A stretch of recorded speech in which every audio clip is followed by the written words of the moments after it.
Shwmai, fi Joe Valek, yn ôl gyda cyfweliad ar ôl. It's Joe Valek here with another interview. How you doing? I'm with Sage Todz. Hello. Hey, dwi'n da iawn, diolch. Sut wyt ti? How are you, my bro? Fendigedig, diolch. A ti? Serious? Yeah, da iawn, chilling. Chilling. Bro, chilling. Where are we? Are we in Bedminster or are we in Wall? Bro, Worrell is crazy. I'm never going to Worrell again, bro. I can't lie, ruined my life. But we're here, man. We're here now. We're in Bedminster. Yes, sir. Bopping through Bedminster. Trust me. Dean Lane, thank you for Ends for sorting this out. Cheers, bro. Just come from Sue FM. Challenge. Now I've got to start off with a gift, as I always do. And today we've got something interesting for you, if I can get it out of the pocket. Take a look and then show the camera what we've got. This is for me? Yeah, it's for you. Crazy. Has it got... Let me see that. Trust me. What a tune. It's read the name of the album. Cisco. On the side. Unleash the Dragon, you know. Cymru. Okay, I see what you're saying. Exactly, yeah. I've chosen that one because I think you've unleashed the dragon, a dry cork, into the rap scene. I like that, bro. That's a serious connection. Maybe you're a rapper, I can't lie. Maybe. I'm unleashing the dragon, trust me, this weekend. Anyway, let's go. How does it feel to be, as you say, a front runner in the revival of the Welsh language? Mad. I don't know if I've ever said that, you know, but listen, it feels good, I guess, if that's what people label me. I just do my thing. And if it can help the Welsh language, then I'm very glad to be a part of that. Do you know what I mean? We're helping each other. I've been provided a language. I moved there when I was young to North Wales, so I learnt a language. It's beautiful. And then I express myself through it naturally. And then so people, I guess, see themselves in that. And yeah, so it feels good. It's a long answer for a short question, but it feels good, man. Good. Well, I'm glad to hear it. Now, considering all the hardships and challenges that you and your family faced when you moved to Pennygroes from Essex, how important are things like the Black Welsh Music Awards? Serious. You see what it is, bro? It's good to be able to see people do what you do and people that are like you in spaces, especially when black people and people that make music of black origin in general contribute so much to social spaces and how things are run, even when we're talking about different art forms like graffiti. So it's do you know what I mean? It's very important, I think, for people to be recognised, especially for genres that add so much but are largely, pushed to the side or seen as less important, so underrepresented. So yeah, man, it's good. Important stuff. I think it looked like a great event as well. Was it the first one this year? That was the pre-launch, so it's not actually happened yet. It's not even happened yet? Yeah, it's not happened yet. That was just everyone mingling and seeing what the vibes were saying, but it's in July or August, I believe, yeah. Okay, well that's a good plug because I didn't even realise that. So see you guys there. Now take me right back to the time where you went ice skating in Lagos. What the heck? Did I even go ice skating in Lagos? You did. When did I go ice skating in Lagos? Damn. That's a good question. Maybe about 2016 or something? Damn, I don't think I went ice skating though. 2016 I went Lagos, I didn't go ice skating though. Did you not? No. Nah, I went in Pika summer as well. Didn't go ice skating. I've seen photo evidence. Huh? Show me a picture. I don't have it on me now, but I'll send it to you after. Damn, bro, you might have just cooked it in terms of my memory might just be gone then. Me ice skating in 2016. Well, I mean, how is Lagos anyway? Was that your first visit there? Nah, I've been to Lagos plenty of times, bro. Maybe like 5 times. Obviously, that's where my dad is from. That's where my dad hails from, and that's my heritage. So, been there more than a few times. That was the last time I went though. Mostly to see my grandpa. R.I.P. to him now, but that's where my family's at, man, and that's where a lot of my history and tradition is from. So it's always good to be back there. But this ice skating thing is nuts. Can't remember that at all. Mad. That'll hit you tonight when you get into bed. He'll remember that, and you'll be like, "Oh, I do." Maybe I've just misinterpreted it or something. But we'll see. I don't think so, you know. But anyway, is that like at a mall or something? I don't know. They had a little ice rink in the mall. I don't know. You might have just unlocked a memory, but yeah, I'd like to see the picture afterwards. Cool, I'll find that for you. Now, you studied sport in London, and one way that you like to keep mentally healthy and mentally strong is movement and good food. But I want to know, Are there any things you learnt through sport that you apply to music? You're good at this, bro. Man said we've got a Nardwar over here. Crazy. Are there any things that I learned from sport that I apply to music? Yes, and vice versa. Persistence being one. I think there's a massive crossover with, for instance, training and understanding, not seeing any results immediately, but over time applying yourself over and over and seeing improvements. You have to trust. It's cliche to say trust the process, but you really do, because you can do something inconsistently for a long time and not see any difference or not see any growth. But when you do something consistently for an amount of time, you see growth, literally physically, but also within music, you see improvements in your craft. And so, yeah, there's definitely that consistency, persistence, and trusting and believing the process in yourself. Yeah, man. That's a great answer. Now, I'm not sure if I just said it then, but you studied sport in London. I did, yeah. Now, what was a bigger culture shock, moving from Essex to Gwynedd or Gwynedd to London?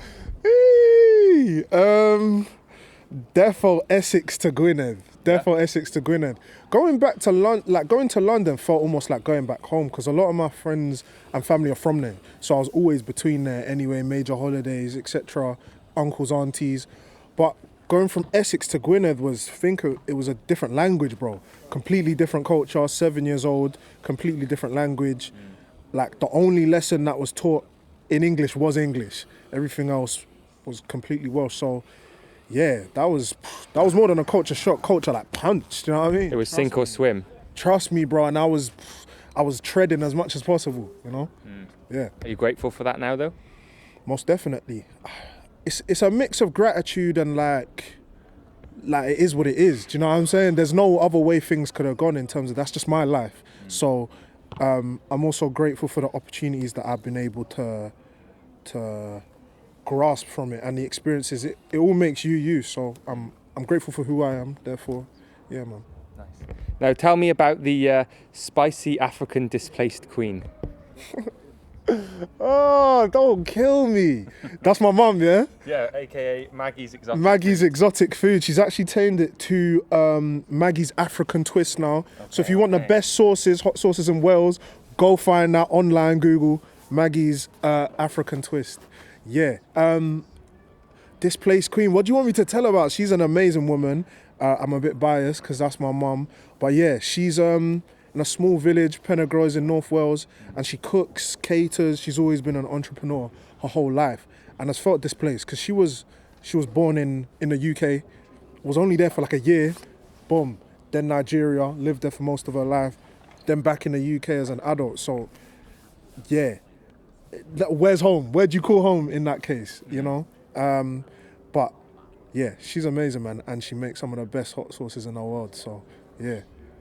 Shout out Maggie. Shout out Maggie every time. Now, keeping it family for a second, you've described your dad as a great male role model, two greats there. What things did he do that you'll definitely be replicating if you ever become a father? Do you know why this is funny? Because it's like I'm thinking and I'm seeing the sources that you've like found this stuff from, and it's crazy. But what's things I'll be replicating from him? With your own kids? With my own kids. Discipline. Discipline's one of them.